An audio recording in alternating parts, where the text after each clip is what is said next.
Hello mathematicians, puzzlers, and other curious people. In this video we're looking at from the Math 0325 review for the second test, the question on dot plots. So this question says the dot plots above represent the grades my students made on the last homework assignment. Now, this isn't me that wrote it, so this actually isn't my two groups of students. I think it would be either Mr. Geist or Ms. Scott who collected this data and made this review guide. I'm not exactly sure which one of them did. They work together on a lot of things. But that's where that would have come from. Not me as in me personally. So we have two dot plots, one for class 1 and one for class 2, and we have a few questions about each. So in class 1, what was the mode? And what was the mode for class 2?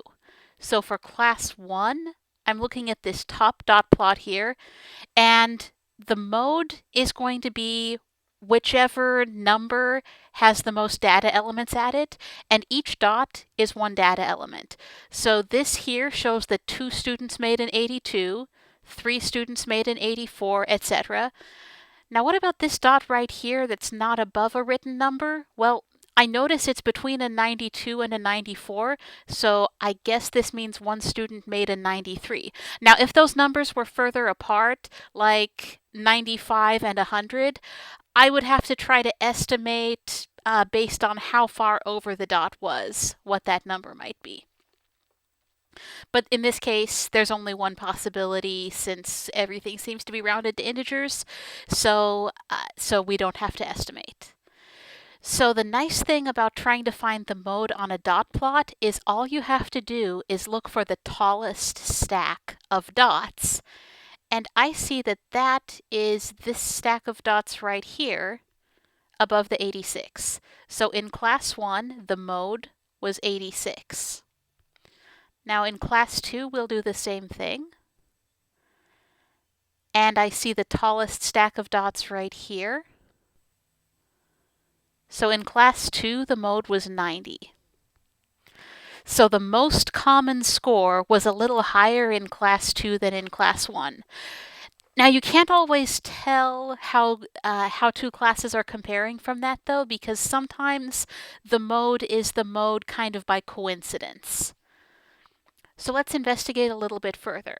So this next question asks, what was the range for class 1?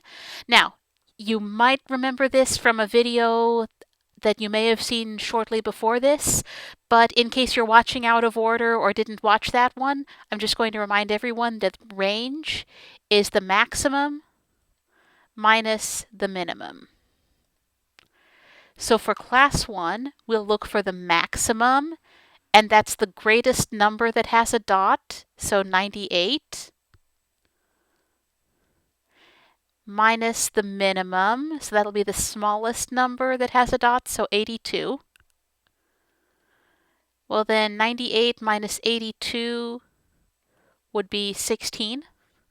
So the range for class 1 was 16, and then for class 2. Okay, so let's see. The maximum was 100,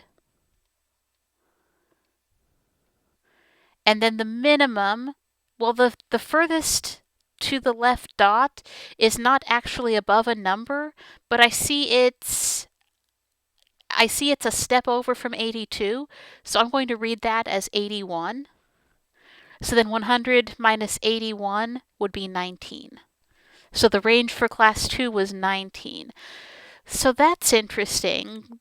The class 2 students spread out across a wider range of scores. Not that much wider, but a little bit wider. And they spread out in both directions, because some of the class 2 students did better than anybody in class 1. But then one of the class 2 students did worse than anybody in class 1, so that's interesting. Now, another thing we often want to know is how many got an A, right? That's one of the common questions in looking afterwards at certainly test data, but also homework data, because it's nice to get an A, right? Well, when we say getting an A, we usually mean made a 90 or higher. So we'll be looking at the scores that are at least 90. This is including 90. So when we say made a 90 or higher, this will be score is higher or equal to 90. So that would be these students here. How many? Okay, well that's 1, 2, 3, 4, 5, 6, 7, 8 students. Now how about class 2?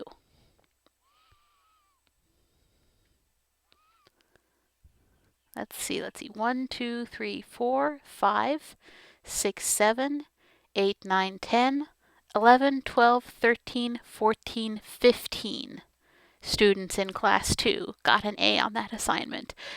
So it does look like class 2 might be doing a bit better than class 1. And there could be different reasons why this is happening. Maybe class 1 is early in the morning and the students aren't quite as awake yet. Maybe class 2 just has students in it by coincidence who are more serious. Maybe because there's another class that they needed that is at the same time as class 1 because of their major. Or I don't know why. But it does look like there's a difference in performance between these two classes. So some of those things are things teachers think about to try to figure out why some students are doing better than others and to see if there's anything that can be done to help them out. And teachers actually do look at scores to compare things like this too. But so that is how you read a dot plot and how you use a dot plot to find the mode and the range and percents in particular subranges.